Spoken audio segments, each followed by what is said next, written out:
The day of Eid al-Adha revives and honors the legacy of Prophet Ibrahim alayhi salam, who sacrificed everything just to seek the pleasure of Allah subhanahu wa ta'ala. But why Ibrahim? Why not Nuh? Why not Musa? Why is it that he is called Khalilullah, the friend of Allah subhanahu wa ta'ala? Why is it that he is called the leader of all nations? Why is it that we send salat and salam in our daily prayers? Why? Because he embodied the perfect and true submission to Allah subhanahu wa ta'ala. And that's why Allah subhanahu wa ta'ala praises him in the Quran for his patience, for his gratitude, for his truthfulness, for his sidq, and for his trust in Allah subhanahu wa ta'ala. Can you imagine the level of trust that he has in Allah subhanahu wa ta'ala?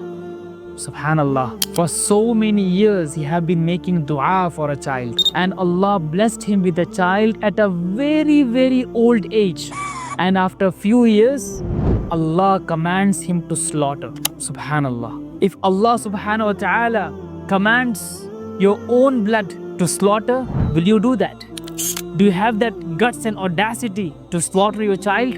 Honestly, we won't. May Allah forgive us. But Ibrahim alayhi salam, he obeyed this commandment, and just before he slaughtered him, his son Ismail, Allah subhanahu wa ta'ala replaced his son with a sheep, showing that the act of submission is more important than the sacrifice itself.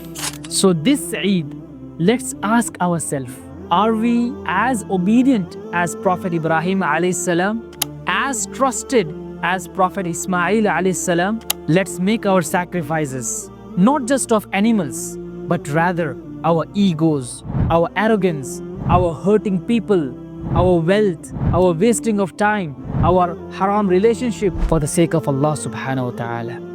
Barakallahu feekum.